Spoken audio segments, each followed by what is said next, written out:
S'il y a bien un mot qui pourrait décrire la carrière d'Éric Cantona, c'est la polyvalence. Après avoir été footballeur international, puis acteur et enfin peintre, le sportif qui a célébré ses 57 ans le 24 mai dernier se lance un nouveau défi, la musique. Le 2 juin prochain, il dévoilera les premières chansons qu'il a écrites et composées lui-même, en plus d'un titre réalisé en collaboration avec Gaëtan Roussel. Une tournée d'or est déjà prévue dès l'automne, celle-ci commencera en octobre à Manchester, dans un théâtre.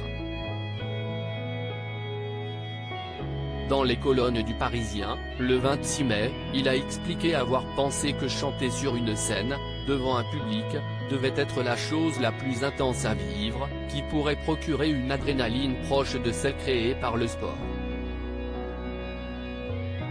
Même s'il assure, en toute modestie, qu'il y aura des imperfections dans ce qu'il va proposer, Éric Cantona a uniquement pour but de vivre des moments d'extase avec ses fans.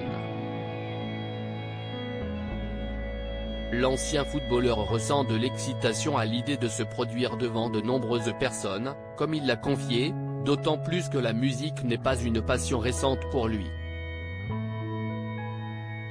Ayant écrit toutes les paroles de l'album de Rachida, sa femme, mais aussi celle de Le Temps qui passe en 2017, chanson pour le groupe Lady Sœur qu'elle formait avec Gaëtan Roussel, il sort désormais de l'anonymat puisqu'il avait alors choisi de l'écrire sous pseudo, à savoir Auguste Rorich. Supérieur à Shakira, Éric Cantona, François Hollande. Ces stars qui boycottent la Coupe du Monde, un sportif et artiste qui n'a pas l'intention d'être mis dans une case, une façon d'éviter les a priori.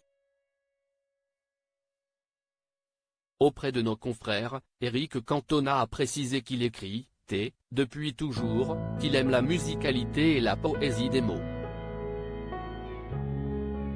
De plus, l'ancienne star du ballon rond a révélé qu'elle souhaitait depuis toujours se lancer dans une carrière artistique mais qu'elle avait choisi de donner la priorité au sport, avant de plonger dans ce milieu. En guise d'explication sur cette attirance et ce nouveau défi qu'il tente, le sportif et comédien a affirmé « J'ai toujours été très sensible au monde de l'art. J'ai toujours eu besoin de vivre dans un monde parallèle, imaginaire. Quant à son besoin de se diversifier, il le doit à son envie de trouver des moyens d'expression différents, couplés à son désir de vivre dans l'urgence. On peut partir à n'importe quel moment, a-t-il rappelé, décidé à se donner les moyens de réaliser tous ses rêves. Article écrit avec la collaboration de 6 Médias Crédit Photo, Romuald Meigneux.